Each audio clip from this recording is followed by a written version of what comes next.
Oi, Eliane, bom dia. Oi, bom dia, Raíssa e Carolina, ouvintes. Oi, Eliane, bom dia, bem-vinda. Bom, estamos aí às vésperas da saída, de Augusto Aras da PGR e algumas manifestações de ministros, Semana passada ele se despediu no último plenário ali no Supremo Tribunal Federal, na última audiência, na última sessão. Ontem, o ministro do Supremo, Dias Toffoli, também numa ocasião de cerimônia, disse que o Brasil teve a graça divina de ter Augusto Aras no comando da Procuradoria-Geral da República nos últimos 4 anos. Vamos ouvir. O Ministério Público é uma instituição que tem que prestar muita atenção nessa parábola do Evangelho. A graça é de todos, não é só da soberba de cada um de nós. A graça desse país foi ter, nesses 4 anos, Antônio Augusto Brandão de Aras como Procurador-Geral da República.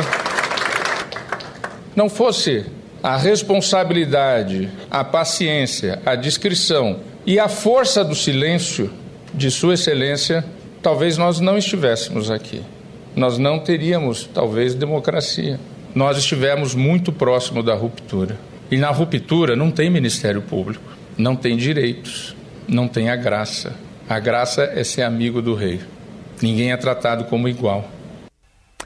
Bom, Eliane, aí chegaram perguntas aqui, algumas hoje para você responder, uma delas do Junqueira de Santos. E aí ele escreve: Eliane, se não foi ironia, por que cargas d'água o ministro Toffoli elogiou o omisso Augusto Aras, como também fez Gilmar Mendes na semana passada, sobre sua atuação na PGR? Oi, bom dia, Junqueira. Bem-vindo, boa pergunta. Você sabe que essa é a pergunta que não quer calar em Brasília, né? Porque não foi só uma declaração formal na despedida de um PGR.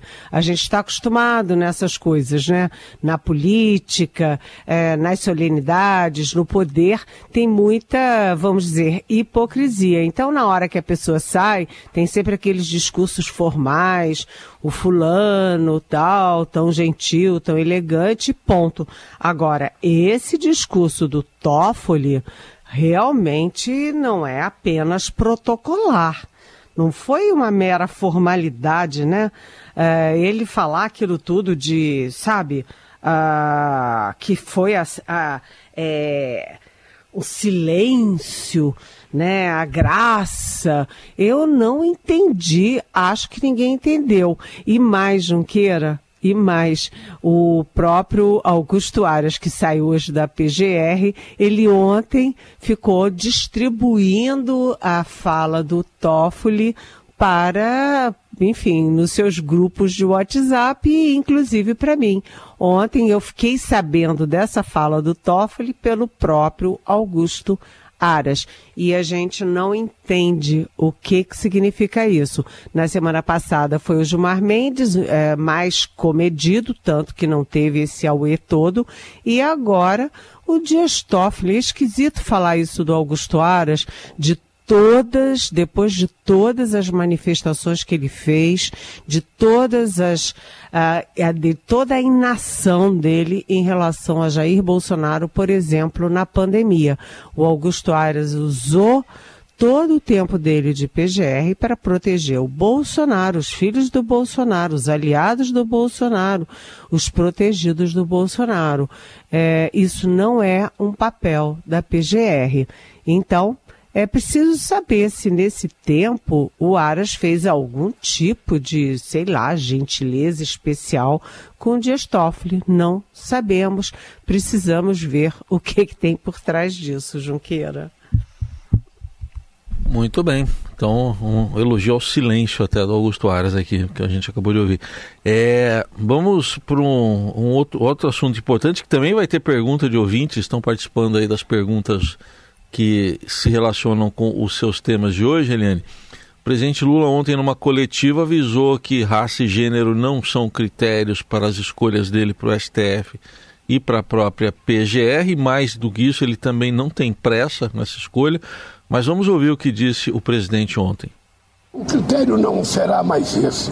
Eu estou muito tranquilo, por isso que eu estou dentro. Eu vou escolher uma pessoa que possa atender aos interesses e expectativas do Brasil. Uma pessoa que possa servir o Brasil. Uma pessoa que tenha respeito com a sociedade brasileira. Não precisa perguntar essa questão de gênero ou de cor. Eu já passei por tudo isso. No momento certo, vocês vão saber quem que eu vou indicar. E eu pretendo indicar a pessoa mais correta que eu conhecer e a pessoa que eu tenho mais fé de que vai ser uma grande pessoa na Suprema Corte, que é isso que o Brasil está precisando. E a Cláudia, da Vila Pinheiro, diz o seguinte, pergunta para você: me decepciona um governo que promete, com tanta convicção, aumentar a representatividade e mandar uma declaração dessas, de que vai escolher quem achar que merece ocupar o STF. Ela pergunta: qual a dificuldade de Lula cumprir a palavra, ou é bravata só porque a opinião pública está caindo em cima? Outra coisa que me incomoda é a demora. Tudo bem não ser impossível, mas, gente, cozinhar tanto o galo também demonstra insegurança, está dizendo aqui a Cláudia. Oi, Cláudia, bom dia, bem-vinda. Olha, tem uma pressão enorme da sociedade, assim, via organizações, via grupos, via amigos, via imprensa, para que o Supremo Tribunal Federal tenha uma outra mulher, porque são 11 ministros e tem 2 mulheres, a Rosa Weber, que está saindo, e a Carmen Lúcia. Se o Lula não indica outra mulher, vai ficar 10-1. A Carmen Lúcia vai ser a única ministra do Supremo.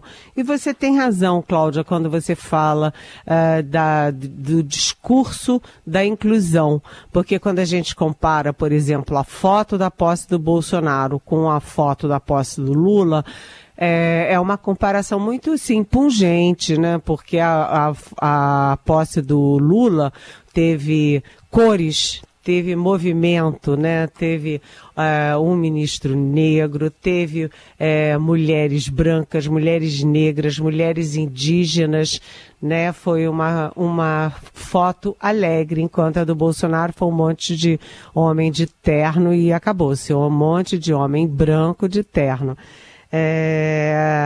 Eu não sei por que o Lula está reagindo tão fortemente à ideia, mas o fato é o seguinte: ele tem conversado, o Lula tem um trauma, né? O trauma de ter feito tantos ministros do Supremo e depois ter sido condenado pelo Supremo e ficar tanto tempo na cadeia por causa de um apartamento que ele não tinha usado, não usava, nem iria usar.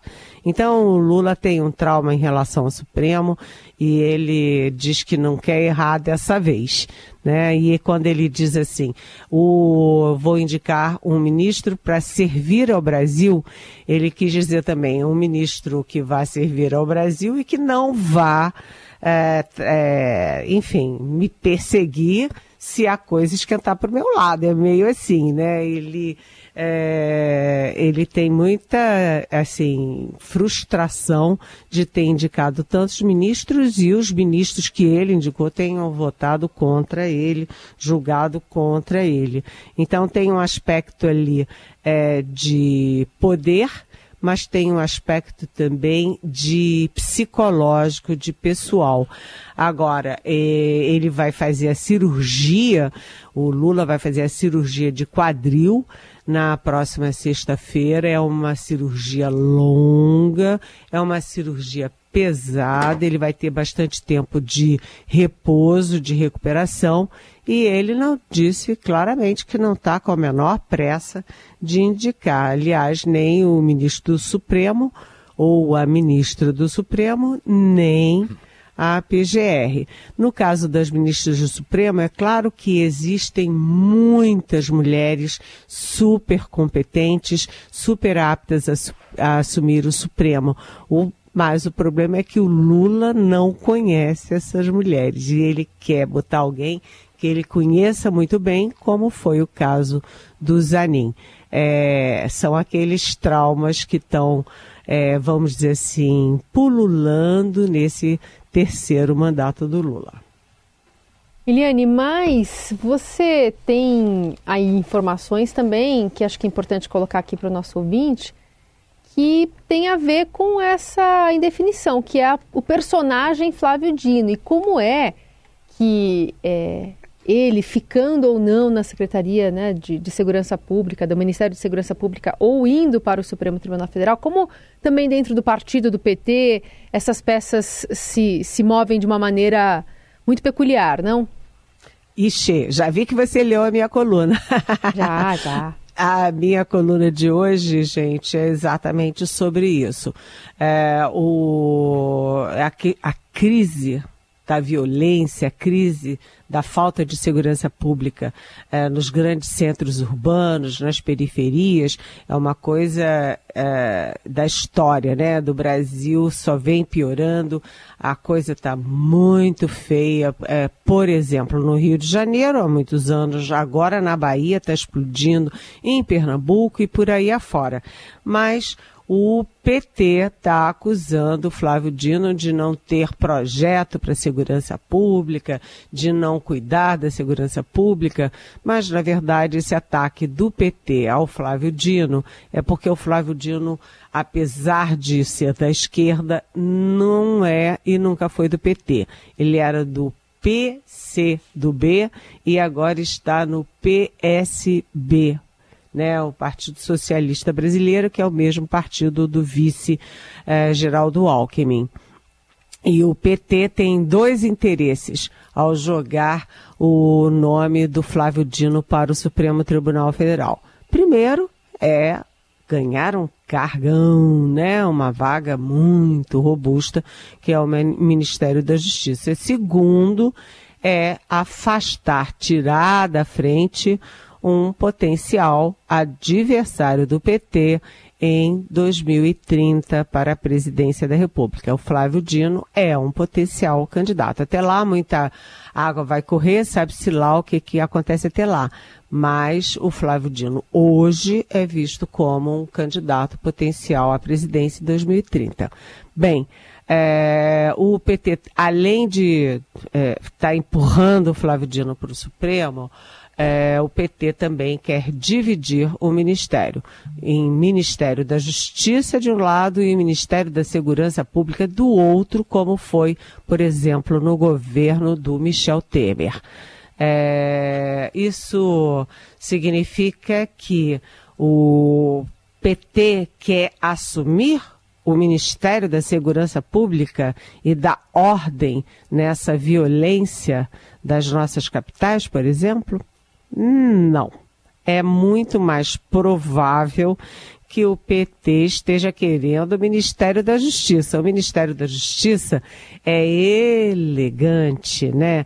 É um ministério que conversa com os tribunais, que cuida da defesa do consumidor, que cuida de dados, defesa de dados, que cuida da competição entre empresas, né? No CAD.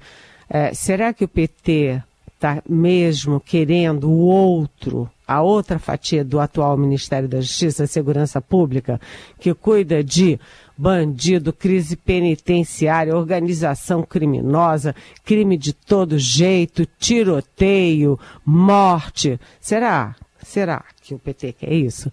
Eu acho difícil. Eu acho que a pressão contra o Flávio Dino é uma pressão muito mais política e muito mais porque quer mais espaço, porque quer tirar o Flávio Dino da frente. E o Flávio Dino nessa história? Bem, até onde eu saiba, o Flávio Dino diz o seguinte, que não teve nenhuma indicação do Lula, nem convite, nem insinuação, nem decisão nenhuma. E que o Flávio Dino espera que o próprio Lula decida isso por ele. Né? Se o Lula decidir que ele vai para o Supremo, ele vai. Se o Lula disser que ele fica na Justiça, melhor ainda. Mas o fato é que o Flávio Dino tem muita consciência de que seria uma bifurcação. Ele está na carreira política, se ele for para o Supremo, ele interrompe a carreira política. É uma ida sem volta. Portanto, é muito possível que o Flávio Dino não queira ir para o Supremo e fique onde está, no Ministério da Justiça e da Segurança Pública. Aliás, o Dino ontem se reuniu com o diretor-geral da Polícia Federal, se reuniu com o ministro Silvio Costa de Portos e Aeroportos. Para quê? Para decidir aí a segurança, para discutir segurança dos portos e aeroportos, porque também está saindo do controle. Ele também, ontem, o Dino, conversou com os 3 governadores que estão na situação mais difícil, né? A Raquel Lira, de Pernambuco, o Cláudio Castro, do Rio de Janeiro, e o Jerônimo, da Bahia. Aliás, a Bahia foi governada pelo PT durante 16 anos e a crise de segurança lá é uma das piores do país inteiro. Então, como é que vem o PT falar mal agora do Dino, né, gente? É coisa de disputa política. De análise política direto de Brasília com Eliane Cantanhede, agora para comentar algo que está aí nas redes sociais principalmente, também numa reportagem do Estadão sobre uma viagem a São Paulo da ministra Aniele Franco, em que ela assistiu a final da Copa do Brasil entre São Paulo e Flamengo. O Flamengo é o time dela, mas ela participou também de uma ação de combate ao racismo. E diante disso, o Júlio Lins, nosso ouvinte, só lembrando que o ministro Silvio Almeida veio também, só que veio de voo comercial. O Júlio Lins pergunta para você, Eliane, avião da FAB pode levar amigos do filho do presidente Bolsonaro, transportar cabeleireiro da primeira-dama, traficar joias e até carregar cocaína de sargento que vinha da Espanha, mas ser usado por ministros de Estado em trabalho, ainda que seja na final da Copa do Brasil? Não, mas quero ouvir a sua opinião. A ministra Aniele está errada? Está perguntando aqui o Júlio. Oi, Júlio. Tem 2 coisas nessa questão. Primeiro, é que realmente há uma farra aí com o voo da FAB. Né? No primeiro governo do Lula, por exemplo, o avião da FAB foi a São Paulo buscar os amiguinhos dos filhos do Lula para vir para Brasília, depois levou todo mundo de volta para São Paulo. Quer dizer, as pessoas usam o avião da FAB como se fosse assim, um direito pessoal, né? Oba, vou pegar o avião da FAB e vou sair por aí. Então tem que ter mais rigor nisso, sim. Mas concordo com você, a sua pergunta já embute uma resposta, né? A Aniele Franco, ela é flamenguista, ok? Ela aproveitou para ver o jogo do time dela, mas, na verdade, a questão dos estádios tá uma questão grave de violência, de racismo, etc. Então, ela não foi só para ver o jogo, ela juntou o útil ao agradável. E, neste caso, é compreensível, porque ela estava lá também numa missão de trabalho, uma missão oficial. De qualquer jeito, isso chama atenção, joga luzes para a necessidade de ter mais rigor no uso dos aviões da FAB. Aliás, a própria FAB defende isso e não é de hoje. Agora, eu queria citar a coluna do Estadão, da nossa Rosiane Kennedy, que hoje traz também um outro ministro, o ministro Fufuca, que pegou o avião da FAB, mas comprovadamente ele teve necessidade de fazer isso. Por quê? Porque o voo que ele vinha de São Luís atrasou muito e ele ia perder o compromisso de trabalho e aí requisitou de última hora um avião da FAB para não perder esse compromisso. E a coluna foi lá e confirmou que as informações dele eram corretas. Realmente o voo comercial tinha atrasado. Mas é meio farra isso, né? Avião para cá, avião para lá, com a gente pagando. Então, acho, Júlio, que é bom a gente bater bumbo de que é preciso ter mais rigor com o uso dos aviões da FAB, que não são deles, são do Estado brasileiro, do país e, portanto, nossos. É isso, porque muda partido, muda governo, mas o avião continua sendo pago por nós. Eliane, vamos falar um pouquinho ainda dessa expectativa de já, o depoimento do general Augusto Heleno hoje na CPMI do golpe. Tem previsão, ou pelo menos ele está resguardado para não responder as perguntas, né? Olha, ele entrou na justiça para tentar não comparecer. Aí o Supremo Tribunal Federal disse que ele tem que comparecer sim, mas ao mesmo tempo, uma no cravo, outra na ferradura, diz que ele tem que comparecer, mas não precisa criar provas contra ele próprio, ou seja, não precisa falar.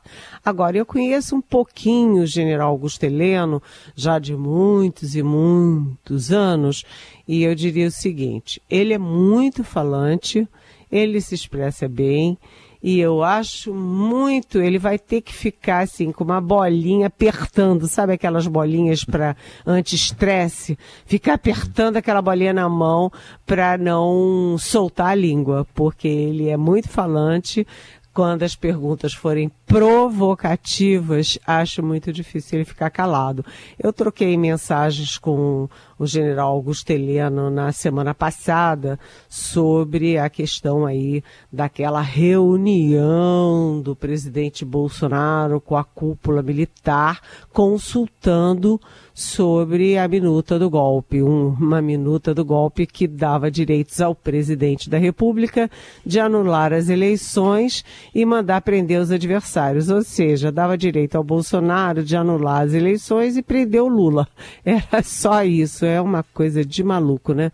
Mas o Augusto Heleno disse que não participou daquela reunião e nunca participou de nenhuma reunião com esse tema, ou seja, o tema golpe de Estado, anular as eleições, prender quem seja. Ou seja, vamos ver, vamos esperar. Ele disse que não vai falar nada, tá com essa autorização do Supremo, mas, sei lá, pelo temperamento dele, acho difícil ele ficar calado.